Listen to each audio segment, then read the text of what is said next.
Have you ever cried in front of your girlfriend or your wife? You know,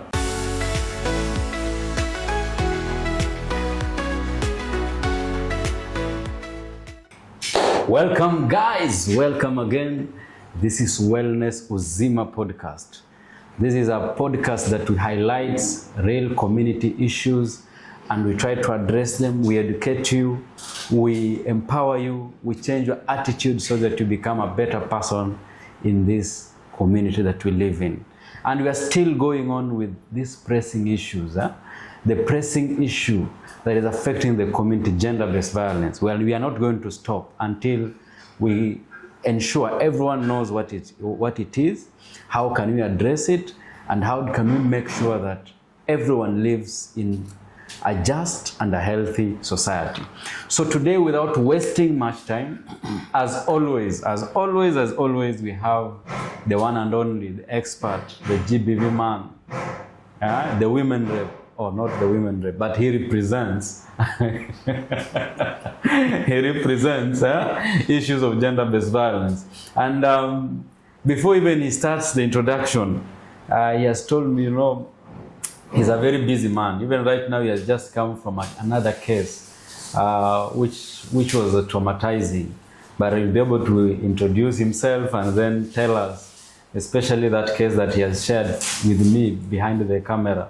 Maybe just to tell the viewers that these things that we are talking about, these are real things. They are not things that we are coming up with. These are things that each and every day we are experiencing in our communities.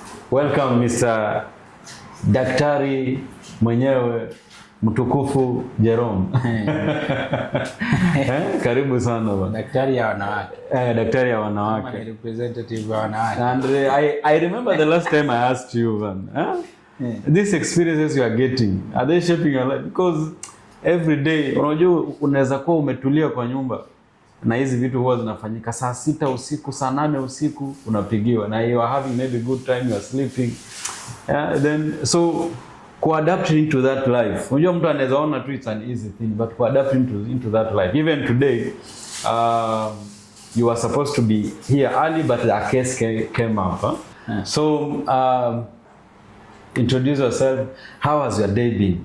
Just in a nutshell, so that people can understand your day to day. We want you to come to the show. Something comes out.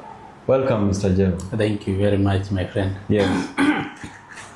Normally, my day is usually expecting anything.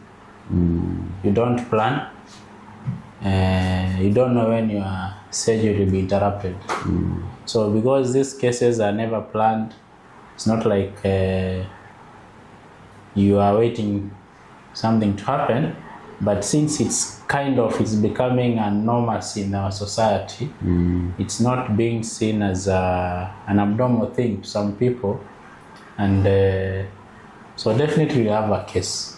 Okay, so like today, just got a call from the facility. There's a case of IPV, intimate partner violence, which is a form of an assault case, where I had to go. And I met the lady who had been assaulted. She was very sick, injured with some cuts on her head, bleeding, vomiting. So you see, first things first, you need to stabilize this person. Yeah. Myself with my colleagues, we had to stabilize the survivor. We did some stitching, and we tried to counsel her. And then after, the husband who had physically assaulted her came, paid the bill, and disappeared. But now, since the condition was getting worse, we had to refer the case for more investigation and more treatment. So and that has happened today? Yes, today in the morning. Yes, and you can imagine, maybe I don't know whether this man was trying to show some love to this lady or some concern, that he can even come back and pay the bill and disappear. just came and asked him how much. Alipoambiwa akalipa na akapotea. For the next moment tunatafuta where is the husband, it's not there. And interestingly pia when we were the people who had come with the lady were going to report to the police station, they realized that the man had already reported to the police station that he has physically assaulted the wife. So he presented himself to the police. Exactly.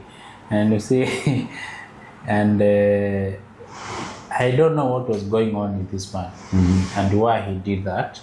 But what we are happy about is we are able to manage the case where we could and referred for further management. It's usually traumatizing because no one deserves to be injured or to be harmed. This is someone's daughter, someone's sister, someone's friend, and kumpiga tu hivyo sio mzuri. And as last time we had discussed, yes, you know, sometimes you think the effect of this violence happens only to the inside people. But that's not the case, because even the neighbors, the children that you're exposing to that violence, you are trying to communicate an information to these children. Okay? So we have to try as men as much as we can to see this violence as something that you should not even attempt. Right? Having this experience in the morning, I really felt bad and felt down. Then thereafter, I got another case of 15 years of a girl who has disappeared for 4 days. And today morning, she was found in the man's place, having been defiled for the 4 days. It's no joke. Okay? And at this man's house or home? In fact, this man lives with the parents. Is how old? 25 years. Living with the parent, bringing a minor to the house, and the parent to these guys, they don't see it as a big thing. You know, in a good society, this parent should have questioned their son. And if the son is not able to give a solution, they can go looking for the parents of this girl or take this girl home where she comes from. And if it's not possible, they have to report to the police station. We have a child who has come to our place and we feel is not okay, acha tutafute mzazi wake ama tumrejeshe nyumbani. But now maybe they felt like coming out, maybe in a way they were protecting their son also. If they know it's wrong, they might not come out to come and say, our son is having your daughter. At the same time, we can also look into it in a way that if they could have reported their son to the parents of this minor, could they have solved it as the kangaroo court? The kangaroo, the family matter. Family matters. So they solve on now since you have brought your daughter, we have reported, tusameane this imefanyika. So we don't know what could have happened, but all the same, I attended to the minor and she's okay. From there, we'll proceed with the case. That is so sad. Yeah. And that is introducing us to our topic, because you have mentioned about the parents. And we are focusing on gender stereotypes, myths and misconceptions. And from this topic, I believe that what you believe is what shapes how you act. Sure. And these parents, there's something that they believe that shaped how they work or how they respond. And some of the beliefs that we have, they are even costing our lives. And that is one of the things that we want to discuss. What are these myths and misconceptions within our community that are making us make people lose their lives, ama it is making gender-based violence to increase, because now it is going up and up and up. Now, just to start off, because you mentioned about a case you had, a husband and a wife. There's this myth that says that a man is justified to beat his wife, especially if she has refused to give sex or to cook food for him, or when she comes home late.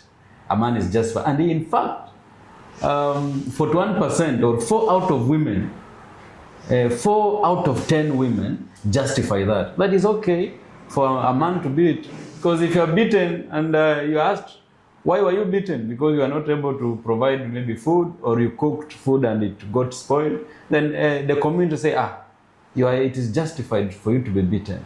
So how do we deal with this? Because it is part and parcel of us, and changing that kind of mentality is very hard. And it needs a very calculated way of dealing with this mentality. For a husband and a wife, and the way it's put, for these two people to come together, there is the issue of love. Yes. Okay? And if when you look at the issue of love for the Christianities, and when you go to the Bible, there's somewhere that they talk about love, where they talk of love is cared. Okay? Love has to come with protection. Love has to come with no harming. Okay? Love has to come with providing. But now, you see a case, for instance, the one you are given, that maybe the wife was not able to cook or refused to cook, because most of the time they use the word refused. Right? And you don't know why. Did she refuse, or was there no food to cook, or was she sick? There's no way a wife can say, I'm not cooking. It doesn't make sense. Amesema hapiki. There has to be something else that needs to be listened to. The moment we judge this wife, vile mwanaume amesema, na bila kuangalia, pia itakuwa ni sio vizuri. Yes. So it has to be looked into in a broad way, what happened, but at the same time, the man is never justified, or the woman is not justified to go into a fight, either the man or the woman. There's no justification of love there. There's no justification because he refused to cook, you had to beat her. Because you can also cook for yourself. Okay? You should not have that masculinity ya kusema wewe ni mwanaume because you have a wife, lazima apike. And you see, nowadays with this generation, there is this aspect of romance coming in, a man cooking for the wife, all those things, okay? They can do that, but it should not be forcefully that a woman demands or forces the man to cook. Let it be yeye ako ile, anajaribu kuleta yale mahanja kwa ile yale mahusiano. So, but either way, there's no justification of violence. But the interesting thing is the women accepting that it's right to be beaten. The women accepting it should be right to be beaten. It should not be taken into consideration. And it is putting the man into a risk of going into jail. Okay? Because even the laws, there's no law that says you cannot justify to the court of law that the woman says it's okay to be beaten. And already the woman is maybe disabled. That's where now the law will come into effect, and you are left stranded, and you will say, are we going to tell the court that aliniambia nimpige? Okay? Is there any law that says umpige mtu?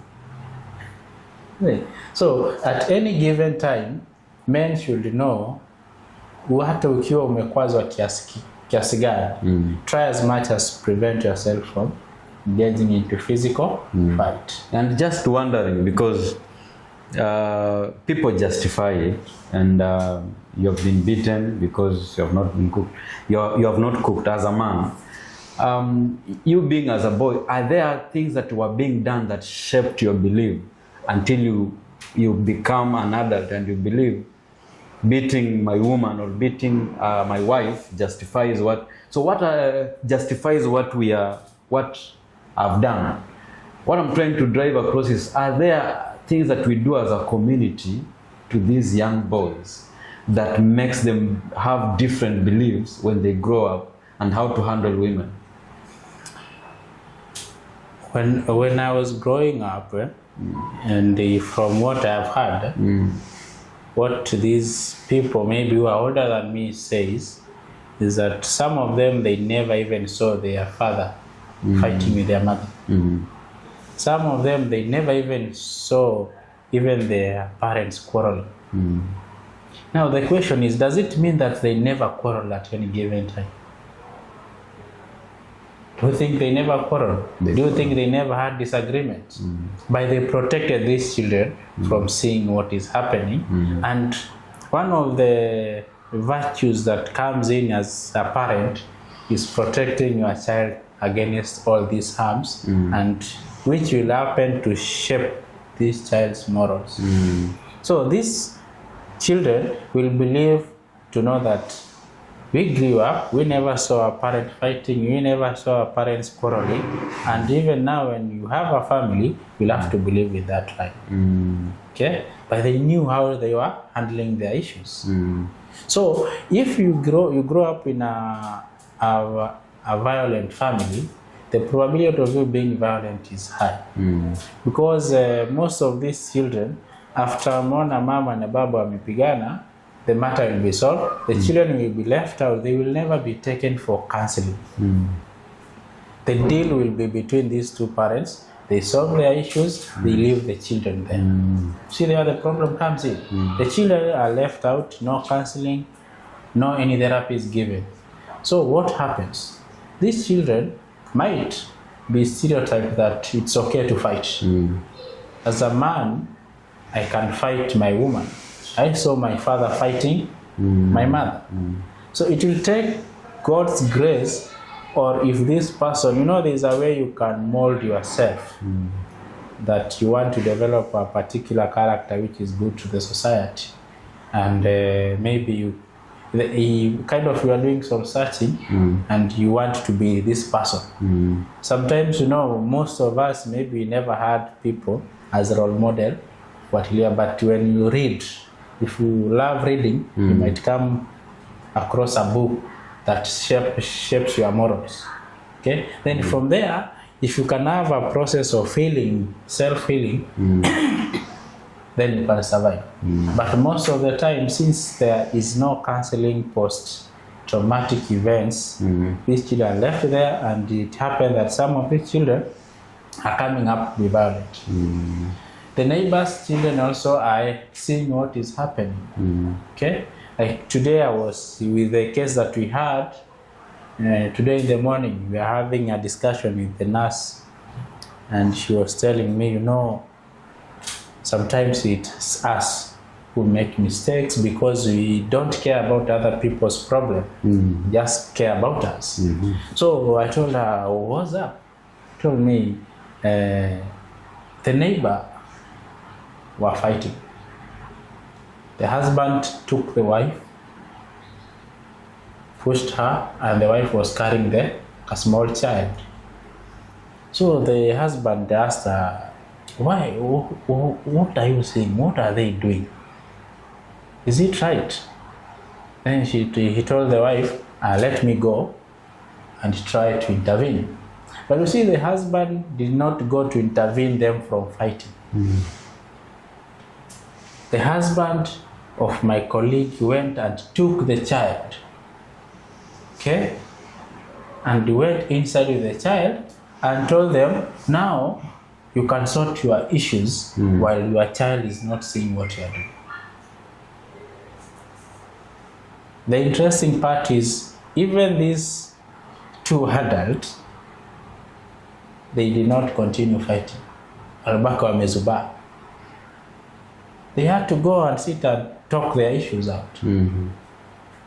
See, so you see, this man came and was preventing the child from seeing these bad things, and from that it touched the parent to this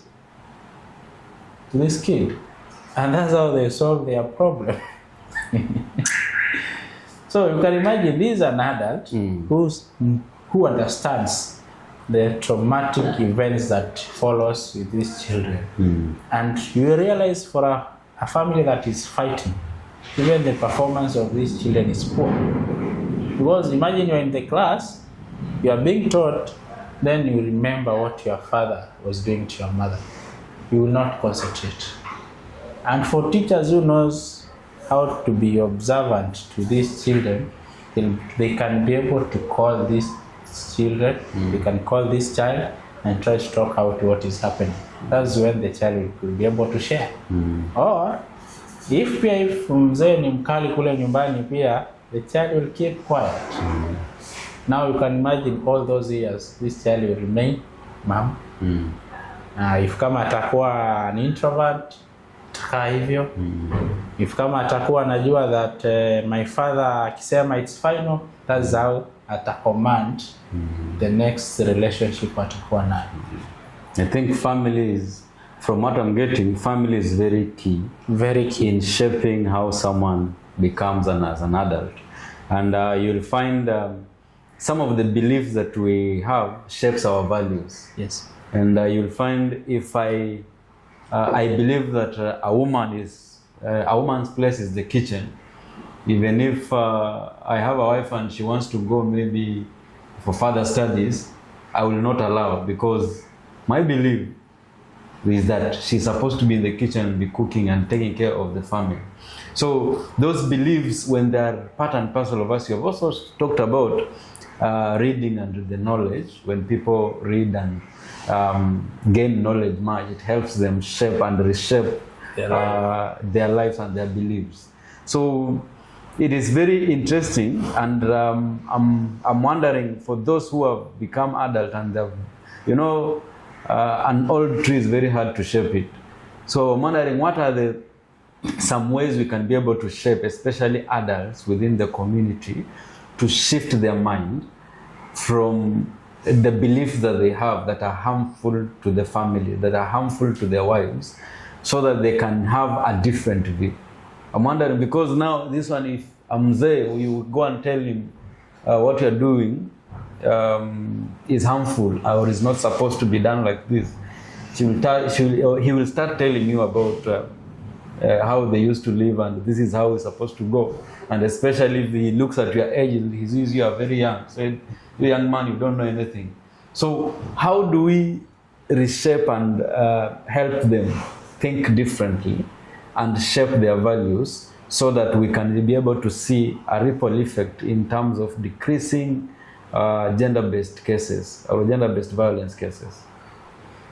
For us men, when you are going to, when tuko hapa na pale katika shughuli zetu za life, the discussions as we normally have, maybe one of it, depending with the age, might be the discussion about ladies. Yes. Okay? And the football. Okay? Sometimes pesa and politics. It's hard to find men discussing matters of gender-based violence, or unless you are personally involved, or you feel like whatever you did is right, you want to show how strong you are on how you are treating your woman. Okay? But now, if we start this conversation, wakati you feel, if you have like a group of friends that you normally mnaweza kutana mahali mkapiga story over the weekend, this should be a topic that you should be discussing. Okay? When you start this discussion, you'll be able to understand this man, where he is coming from. What is his view? Anaview aje wanawake, anaview aje mwanamke, who is a woman kwake. Pia Especially ukipata mwanaume mwenye ako na mtoto wa kike kwa nyumba. Pia huyo ukiweza kumwelewa utaweza kuona from which perspective anafikiria. But now people should start reading good books. People should start watching good programs. Like now, whatever we are doing, some people might not see it as important, but it's time you look into it. So, if you have knowledge and you know how you can help this man, have a discussion as a by the way, talk. Atakwambia that's where you will find men opening up. Na utaweza kumhandle pole pole. And if you realize sasa at that particular point you cannot, just do a referral to the next person. See? So it all starts, it's good when it starts from someone's character mwenyewe and bring out. Then from there you can pick it, then uweze kumsaidia kumpanua kimawazo jinsi inavyostahili. But sasa ile the way they have been brought up and the way we have been brought up, if they are older than us, could be different a bit. But again, the laws that which were being used those days when they were growing up is different from the laws that we have here. Maybe they think the laws that were applying then is what we have here. Sometimes it's good to remind them that we have a 2020 constitution, a new one. It has got its laws. You see, the previous colonial law constitution never used to have the Children's Act, Sexual Offense Act, the Domestic Act. Those things were never there. But with the 2020 constitution, it's there. So they have to know that there's a constitution, a live one, that will be used to take action against them. Other acts have been developed with the same constitution. So wajue sheria iko and apply hivi. Then from there we can start changing, because it's not okay, it's not good to see a man going into jail. It's not okay to see a man doing a case. Najua the case is really draining, both emotionally, financially, all those things. Huyu jamaa instead ya kwenda kotini angekuwa anaenda kufanya mambo mengine, kuangalia mtoto wake ako sawa, bibi ako sawa, and the community at large. And if you visit the prisons, you'll find 80% of these men, they are there because of gender-based issues. Yes. And some of them even regret. But after now they have committed and the law has taken its course. So it's something that we need to see how we introduce these discussions within. I know it's very difficult because when you are with friends, the easiest topics is always about politics. You go to football, and then and when you are there with friends, each and everyone wants to be seen as a hero. Yes. Because when you are discussing, for example, about women, this is the first myth or the first issue I always have problem with. It's okay for a man to sleep around with as so many women as possible. They come to other men and they brag. There's another man who came and said, right now I have a target of reaching 100 women, sleeping with 100 women. Right now I've reached 78. Now there are remaining 22. And I'm counting. After sleeping with them, I write the names. And now the other men are saying, when Mnoma. When Mnoma. He was feeling now as if it's a proud thing. Yes. But when we turn the tables and we say it's a woman who is saying that, right now I've slept with 78 men and I'm targeting to reach 100. Now the site is going to be different. Yes. Sura inabadilika pale. Inabadilika pale. Huyu ni aina gani huyu? Huyu ataitwa nini? Prostitute. Huyu anaitwa sasa, anaanza kuitwa zile majina zenyewe. What about this man? Which name? The man bana hero, my friend. He's a hero, but for the lady he's a prostitute. See now we are so you see now there that packaging and how we have packaged even the whole thing in terms of when the other gender sleeps with so many people, it's termed as a hero, or he's termed as a hero, and the other, if you are a lady, you are seen like how many body counts?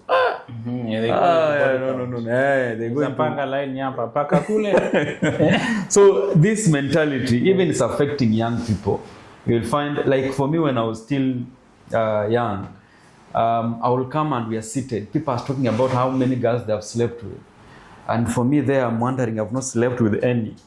So for me to be seen relevant, I will also go and find, so that I come back with a story. Yeah, you come back with your number. Yes, I also come back with my number. But if you can, for you to be fit in that conversation, you can give figures which are not correct.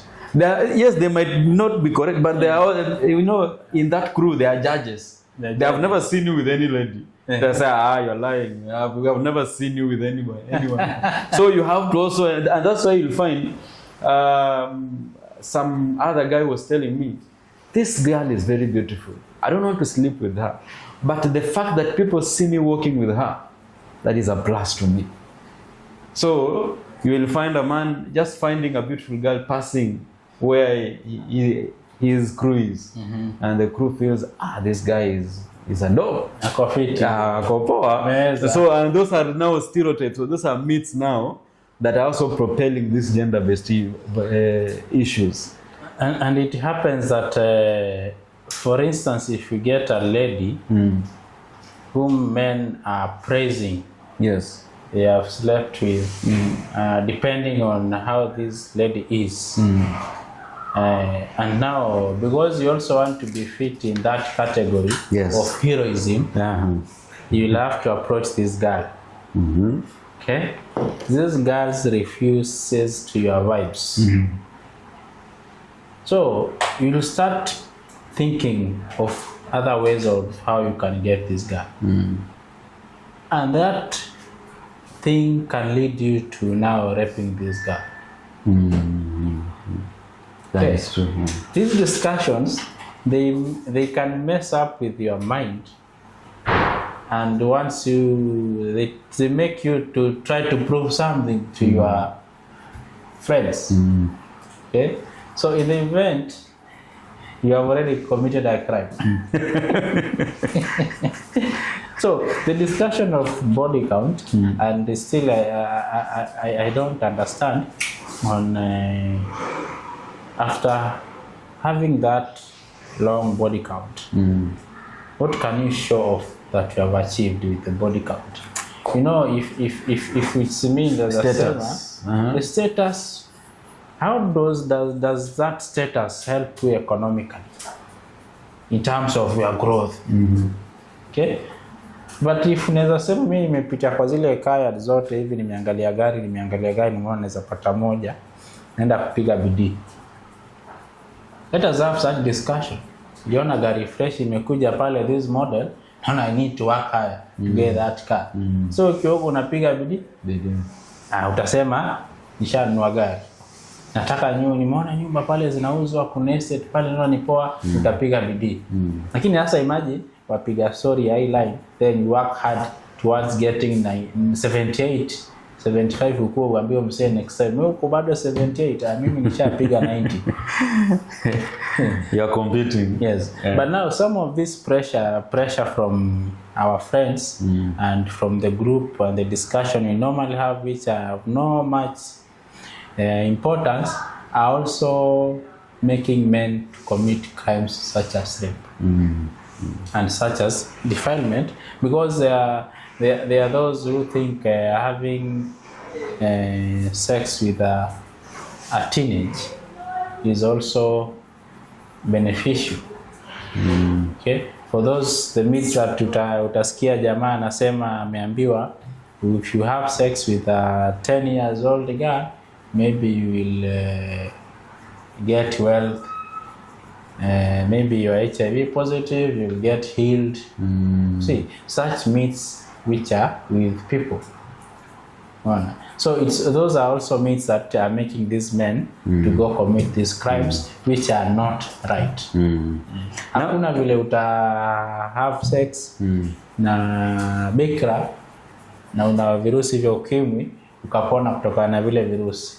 Hakuna vile utafanya ngono na mtoto, maybe ni mganga amemwambia. Mganga amemwambia ukakuja ukafanya nini? Ukapata mali. So what I would like to say, you see, for us men, let us develop that jealousy of protecting our children. That jealousy, wacha ikue, huyu ni mtoto wa kivulana, kuwa na njia yoyote ile kuweza kumprotect asidhulumiwe. Same to the girl child. No. So that these children hata watagrow wakijua they are safe. But now the opposite happens. You show a lot of caring to this girl, kumbe unamleta karibu, then unamdhulumu again. How it is working out, eh? But you also mentioned the issue of power and control in the last episode. Yes. You know, you said, of course, if you love someone, you don't need to control them. You don't. Sometimes you just, if you love them, you wish the best and you want to see the best from them. So I want now to go to some of the statements. Maybe I will just be saying from the community, and we see, you tell us if it's a fact or if it's false, and you give us more explanation on that. But this one is, I want to start it personally before I go, before you start answering. Huh? Have you ever cried in front of your girlfriend or your wife? You know, it's not, you know, I don't know why, maybe because... Yes or no? Before you continue. I have not got into an event that will allow me to cry before. So you have never cried? Yes. Never. Yes, but it does not mean that if I get in that situation, I cannot cry. So, because let me maybe try to say. Let me now rephrase this. I know you want to answer. I know. So let me rephrase the question so that you answer all of it. So, as a man, crying in front of your girlfriend or your wife makes you look weak. Depends. Never do that. Okay, now we'll continue. It depends on how you are brought up. Yeah. If you are told that you should never cry as a man, and you are instilled that seed in you, you cannot cry because you still remember that it makes me weak. But in the truth is, it doesn't make you weak. Everyone is emotional, and being emotional is not a cry. Being emotional does not make you weak. And you have never cried in front of them. It's because I have not gotten into an event of that. But I found myself in my practice that tears have dropped down in front of my colleagues. Yes. Even in the matter of GBV. I remember there was a time, I think it's this year, and I was brought a 3-month-old baby. And you can imagine myself examining a 3-month-old baby who was sexually abused, and I have almost the same age girl in the house. And by that time I was with one of the officers. We just found ourselves tears coming down. This is a lady police officer. We are in the same room examining this child. It just came out involuntary. And in fact, she's the one who gave me the paper towel. As she was giving me, I found out that I was giving her to. See, then in fact, what I did, I had to hold on for a while. I went out.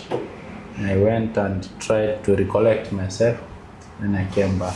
And I think that event, even when I was trying to find out the progress, just last week on Friday, even the IO who was the investigating officer was very traumatized. Na wakati walijaribu kuitisha cash bail bond, alisema no. So this guy is still in the police as the investigation, and the case will proceed while inside. So it is not necessarily that you'll find yourself crying in front of your partner, but you can find yourself in different situations of day-to-day activities, and you can imagine crying does not mean you produce the voice. Okay? Mwanaume machozi huwa yanatoka bana. Now it does not make you weak, and I have never regretted. I see it as normal. You know me, I've gotten used to. Everything is okay. There's a lady who told me, how can a man cry in front of me? So who is going to take care of the other? Who's going to take care of the other? So if you cry in front of me, I'm the one who's supposed to cry, and now at least you pump me. What am I supposed to do? Are you supposed to go hide and cry? They say go and hide there, cry, and come back now, show you how strong you are. So if you have a son, and you tell a son it's okay to go hide and cry, so we expect this son to be emotional any time, atabaki pale pale. But also women or ladies needs to understand they should not also force and try to control or to give the information of weakness to their men or to their partners wherever they feel like crying. Have you ever even seen a man screaming in burials? The best they can do is just to sob, or they go aside. But for women, it seems normal. they need to be strong for the family. Yes, but I've never. So it's a culture that also contributes to issues of gender-based, because now that expression denies you being emotional and denies you being a human being, and they forget that as a man, you also have emotions. The physiology of a human being, the way it's created, the way God created a human being, it's no difference from a lady when it comes to the aspect of being hurt or the aspect of being harmed. The difference comes because of how we are being brought up. Because tell me, when the children are growing, there's a boy and a girl, do they have a different ways of crying? Until when they are given this information, until when they are nurtured in this direction, that's when they will have this discussion of not crying.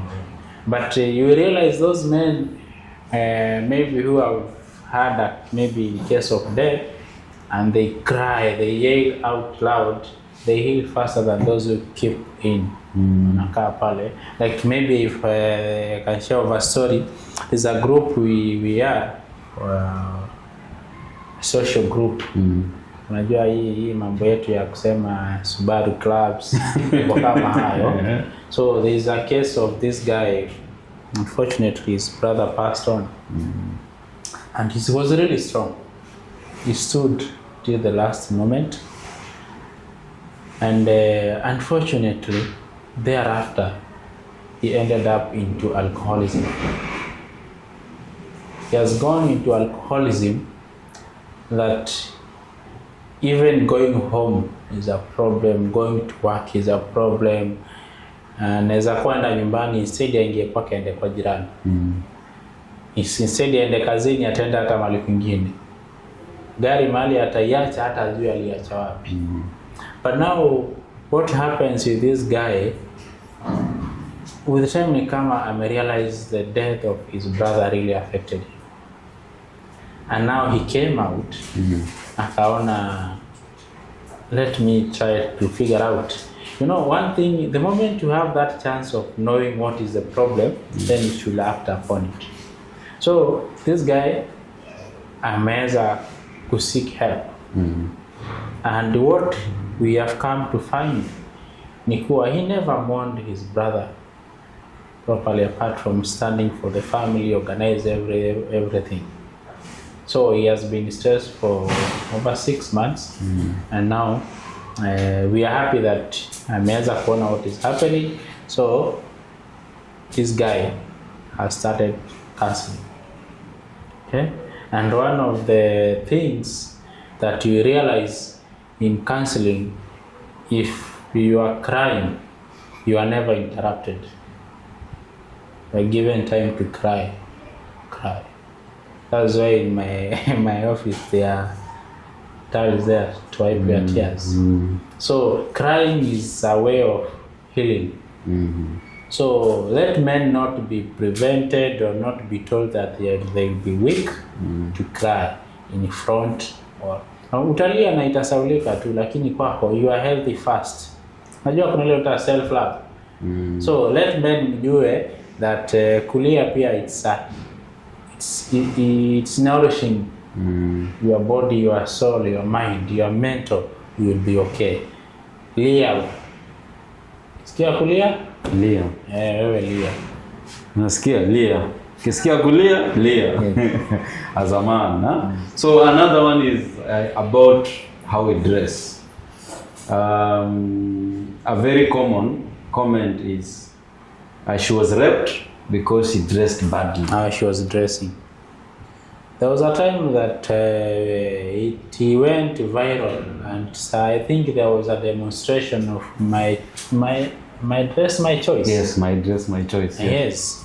Now the question is, how does it affect your sexual appetite in terms of how this lady is dressed? Why should it affect? Why should it affect you? Because ananionyesha mzigo. Huu mzigo ni wa nani? Wake. Ni wake. So kama ni mtu mzima, mzigo ni wake na unaona unauhitaji, nenda mkazungumze, akupe, akwambie nakupa, sikupi, nenda zako. Jaribu kesho. Kulingana na yale mavazi amevalia, asikue ndio atakufanya uweze kuwa na ule mvuto wa kumnajisi ule mwanadada. So there is no excuse whatsoever that yule alikuwa amevalia ilifanya nikafanya lile tendo. And there is no evidence suggesting that how you dress is the one that contributes to you being raped or the cases of GBV. Yes. How I dress, how the lady dressed does not mean amesema yes. So hajasema yes, come and let's have intercourse. But at the same time, you know, we also encourage our ladies to dress well. Unajua ile Uafrika hatumaanishi tunawaambia wasivalie hivi, na pia tuna encourage our ladies, our mothers in the house, for our small girls in the house, the moment you start dressing them in a decent way wakiwa wadogo, na wewe wavalia vile, huyu mtoto wa kike atafanya nini? Atafuata ule mkondo. Lakini ambapo tunafaa pia kuzingatia wakati utasema that rape occurred and because of how this lady was dressed, hauna ujajitetea. But at the same time, if there is maybe this an abnormality, kama kuna an abnormality in some of our men in the society, that they find themselves in such situation and they commit this crime, remember already the act has happened to this lady. This man has been charged. And what about the lady? Why shouldn't you dress decently? Isikuwe ni excuse. Ndio excuse imefanyika, but wewe pia tayari umeumia. There is this aspect of huyu mwanamke ameumia emotionally, physically, kama ni kuambukizwa ameambukizwa. These other aspect ambapo unafaa kuangalia ndio sikuje ukasema my dress, my choice. This guy has been jailed, but something has happened to you. Okay? And there's that perception, especially from men, this is how a woman is supposed to dress. But they are not considering the woman's perspective. Because under the one we mentioned about GBV, the main factor here is power and control. So most of the time we want to control people, and we want to dictate what they should do or what they should not do. But someone dressing in a way that provokes you does not mean that is a sign that they want it. No. Yes. So I think I've explained it clearly. Now another question, especially for the young people, this is a discussion that has cropped up. Men are the ones who are supposed to pay for the debts. If in any case, anywhere, it is a man who is supposed to pay. Or in a family, the men are the ones who are supposed to provide. Is it true or false? When you talk of why is it that people are talking of women empowerment? What form of empowerment are we giving our women? Mm-hmm. Is it empowering them so that they can feel they are mightier to the man? Is it empowering them to become a competitive way to survive? If these women are being empowered, they should be empowered holistically.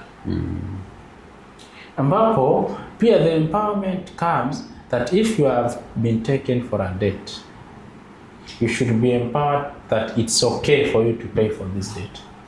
Atasema mimi naweza siwezi fuga mwanaume ama nimlipie kama nani. Wajua katika ile hali ambayo wanachukulia kuwa lazima mwanaume alipie ile date, imekuja ikasababisha pia madhara mengine.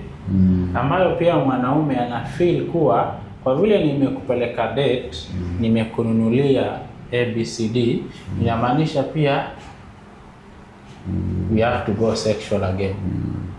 I remember there was a case I had with a young, beautiful American woman who had come to Kenya, and they were, after going to activities, she said, I want to take you for lunch. And there were some boys there. And then they also said, you also tell her so that we tag along, so that we go along and she pays for us the whole lunch. And you know, she is the one who has requested me. Then I also asked her, I said, even this guy they are saying they also want to go and with us to lunch. It's okay, let's go. We went there, we ate. After eating, she took the bill and paid my bill and her bill, and we said, let's go. And then those guys who had tagged along, they were asking, what happened? Then she said, you want to come along, but I did not say I'm going to pay for the bill. So the guys remained there. We went outside, but they were calling me. I had to find a way to rescue them now. But it was something that she taught me. She said, if you go out for a date, either with a man, you should also be prepared.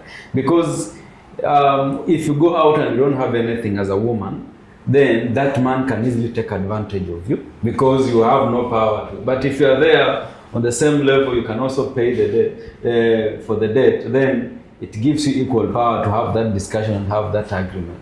But if I go there, you have taken me out. I even don't have money for Uber. Whatever I'm going to say is going to be right, even if you don't want it, because you don't want to get ashamed, so that you can be carried nicely from Uber. You go home because you don't have anything. So that also, when you give someone power to take that advantage, then you're also making yourself vulnerable, because this person, he feels I have power, then I've taken you out, we have spent on you, so it gives me the right to take whatever I want from you. And there you don't have any power. You say, it's okay, maybe the man has spent a lot. So that also gave me a different perspective of how the developed world view the relationships. And one of the questions that I asked, I asked them especially, you look in Europe, like Sweden is one of the countries that has gone very far in terms of gender equality, and people look up to Sweden. But when you look at them, women are empowered, they have PhD, but they have stuck in their marriages. They are still taking up that responsibility of being wives. But in African setup, I'm sorry to say this, but maybe it's the other time you're going to have that discussion more. A woman who is empowered and he has PhD, there are very few who can stick to that marriages. And that also raises a concern that is the empowerment a complement or to complement each other, or the empowerment is to compete with each other? I think in Africa and maybe in Kenya, the empowerment was not well defined. During Moi's time, that's when they went somewhere in Europe, and that's where the women empowerment started, right? So maybe it was not well defined, and maybe they were given a different version of what the Western people are having. Maybe we're reading from different scripts. Yes. But the case of your friend taking you out for lunch, I think she was justified not paying the bill for these other guys. Number two, for a lady, most of the time, sometimes you realize that the lady is the one who suggests which outlet you're going to visit for that lunch or whatever you're going out. And they don't take into consideration what you have in your pocket. And they need to consider that wherever you are suggesting to go, you can also afford in that place. You don't just go there because you feel like this man is always having money. He might be having a lot of money, but he goes by the budget. But that does not justify that if a man takes you out for lunch, you have to go with her or to have sexual issues with him. It's not saying yes. Okay? If you want to spend to a lady, just spend. The discussion was about eating. Right? Yes. Yes. The discussion was about eating alone. So this other aspect should not be coming there. And if you will bring this aspect of those other issues, you can bring it there. But now there is a problem that is kind of our ladies, there's a way they have made to believe that after eating, there is something coming. Okay? And there's a case niliona the lady was trying to convince me that she feels that she is the one who caused this case of rape. She feels like she's the one who exposed herself to this man. So what she only needs is medical care for her health, and the rest will end there. I was asking her, why do you think like that? Nambia, tell me, mimi nikaenda nikakunywa, nikakula, nikamaliza, tukatoka, kanipea lift. So what do you want me to do? You also feel indebted. Mimi spend all this. Mimi nimempea nini? So she felt like she has a debt to pay. See, now the moment you craft a vulnerability aspect to this man, pia utajipata katika ile hali. So let it be that pia ladies should carry themselves in a way that they have to communicate what they are going to do, up to what time, and blah blah. Isikuwe that nimekupeleka lunch, exactly this is what will happen. But if there was a discussion before those things, we have no problem. But don't feel indebted. Okay? And going out, ladies, let them pay the bill also. Yes. You can maybe go. They'll motivate these people, these men. Right? Yeah. We also need motivation. That is sio kila automatic ni mimi nalipa. That is true. So there are so many, because we are also balancing in terms of time, because there are so many misconceptions that are affecting how we relate, and they are also contributing to gender-based violence. During your line of work, you have interacted with all these survivors. What are the issues that they raise that you feel these are myths and misconceptions that they have come up, maybe they have been holding, that has led to this issue that they are going through right now? Because maybe there are so many myths that you have had during your line of duty that you feel these are myths. This is a contributing factor. So it depends on the case per case. There are cases that it happened mara ya kwanza and they never reported. For the cases of minors, then the mother feels like the second time imefanyika and feels like atapata pesa. kulingana na ile kesi ikiendelea atapata pesa, so ataweza kuripoti ile kesi. So katika ile harakati ya kuripoti ndio ataweza kuelimishwa kuwa there is no monetary value that comes with cases of sexual or gender based violence. Hakuna monetary value ambayo itakuja. So if you falsely accuse someone of STBV expecting to get compensation is not there, and some parents they can use their children, there is no monetary value and inatokea pale. So that is another misconception ambayo iko kuwa kuna pesa itatoka pale, hamna. Yes. Thank you for clarifying that. Yes. Pia the other misconception kuwa katika ile familia utapata kuna mmoja wao, like kama mtu ni kilema, baba ni kilema, ambapo yule kijana umaskini umezidi, kisha kutafuta njia ili aweze kusurvive, anaenda kwenda kwa mganga. Mganga anamwambia naona babako ni kilema. So atakuja anamwambia, wewe ukitaka kupata mali you have to sleep with your father, ambaye huyu kilema kuna ile kama tuseme baraka, kuna ile kitu itatokea pale uweze kupata ile mali. So ataenda even kusodomize the father, okay, which is a myth. Hakuna mali utapata pale. Hiyo zitakuwa stories za jaba ama zitakuwa vipi? So already ataenda kucommit crime. Other myths ni zile ambazo watu wanasema, kuna ile watu wanasema virginity testing. Yes.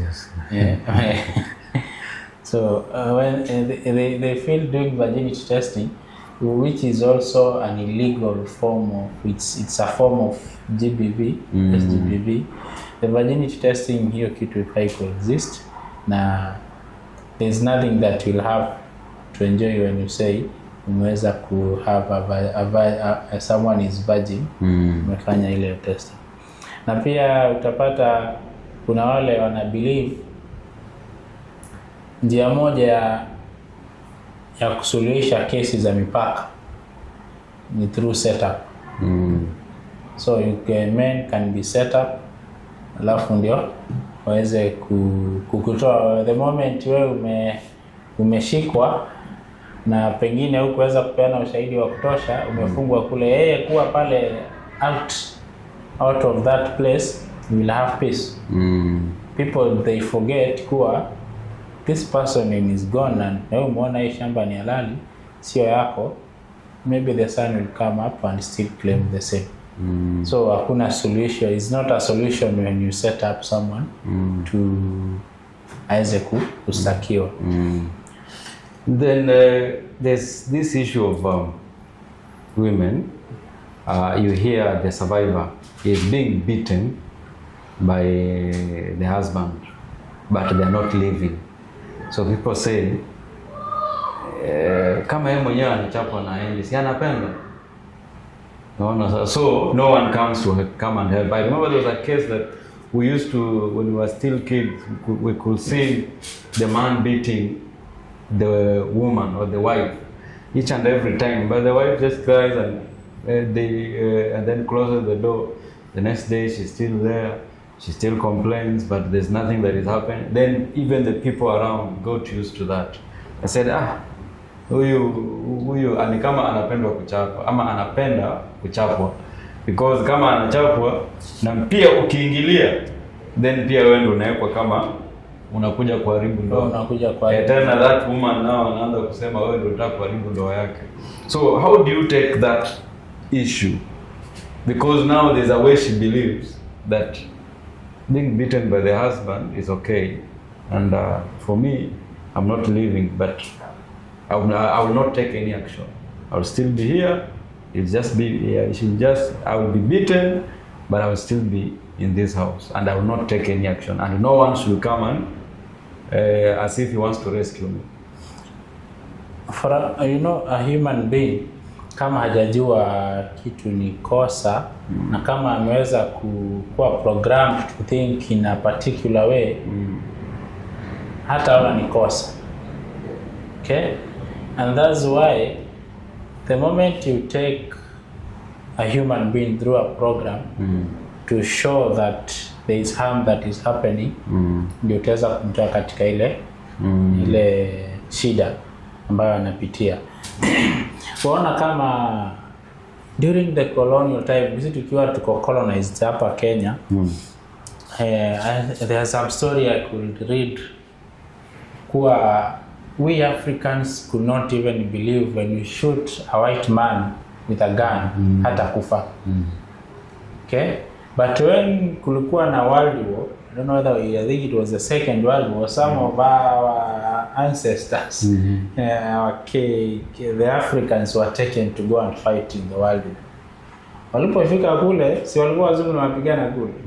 So katika ile harakati ya ile vita waliona kuwa kumbe tunaweza shoot na mzungu anakufa. When they came back, what did they do? They realized, okay, we can fight these people. We can shoot, they will die. And some of those things, that exposure ilifanya nini? Ndio walisema just fight for independence. That's how we got independence. So this person ambaye anaona kupigwa ndio kupendwa, anafaa kuonyeshwa ile side nyingine. Kuonyeshwa kuwa it's not right to be beaten. It's not right to be violated your rights. Then akisha kuwa empowered yaone the other side, pia mwenyewe ataweza kustand on a ground, ataweza kustand kujitetea. But kama hujamuonyesha the other side, itakuwa ni ngumu. So it's all about empowerment, alafu pia kuweza kujaribu kujua kuwa huyu mtu anajua ukweli uko wapi na ni makosa, na yeye ataweza kukama out. Because sasa you see, they have to stand out on their ground. Sio wewe utaenda kuraise that yanapigwa, but in the event utaona that this life is threatened completely, that's when now you yourself as a Kenyan, you can report to the police, ama to the mzamta, they will take action on that. Yes. I think there's a lot. We've just discussed a piece in this huge area in terms of myths and misconceptions. And what I've realized is without education, people are suffering. Yes. And you can be aware, but at the same time, if you have not changed your attitude, you have not dealt with your values, then it's going to be very hard for you to address those challenges within us. So it's a very huge one. We're still going to continue with the same topic, but I want us, yes? And maybe what I'm going to say, what do you think about the shule zimefungwa? Yeah, yes, I will give you now that time when you summarize, and you also give us the, because I had forgotten about that. Yeah. Yes, so for those who are still watching us up to now, it means you are dedicated followers, and you're also looking to gain more information. Kindly ensure you share and you comment. Give us comment how we can improve, how we can make this program better. Because our role, or why we came together to do this program, is to ensure the community is aware of those challenges and they're able to realize and be able to come up with solutions that can help them have a healthy society. So we want you to contribute to this program by commenting, by sharing, so that we can be able to see how we can make it, to improve it better. From the whole discussion, I've realized sometime we are going to go to the community and be able to even hear those myths and misconceptions from the community and be able to see how do we debunk those myths and misconceptions. So I'm going to give Mr. Jerome some time to just share the parting shots and the key message for today's episode before we close. Thank you. Yes. As you all know, the school are closed. Our children at home. Na utaona wakipita hapa na pale. So the message is to parents and to wanaume wenzangu. Utakapomwona mtoto anakosea, tafadhali jaribu kumsaidia. Utakapomwona mwanaume anajaribu kuzungumza na mtoto wa kike ambaye ni mtoto mdogo, jaribu kujua pia wanazungumza nini, na usiweze kuona wanaenda pamoja na pengine wewe wajua huyu si babake, si mamake. Kindly wakati huo wa shule zimefungwa, usije ukapatikana kuwa wewe ni mmoja wao ambaye utakuwa umemdhulumu huyu mtoto. Usiangalie mwili ulivyo, utakapofika kwetu itakuwa ni usilaumu yeyote. Sisi tutaweza kufanya ule utaratibu unaofaa, na utaweza kustakiwa, na by the time una realize that these are non-age, itakuwa kishaumana. So kindly let us be protective, be proactive, na tusinyamaze. Ukiona tukio lafanyika ambalo halifai, report. Kama uwezi, mwambie rafiki yako, pengine ana ule uwezo wa kuweza kwenda kuripoti. Otherwise, for our children, it's time for you to play. If in case you notice anything fishy, tell your parents, tell your mother, tell your father, your neighbor, your church leaders. Tutaweza kusaidiana. Thank you so much. Thank you so much. And remember that you have a role to play within the community. Thank you so much. Until we meet again. Bye.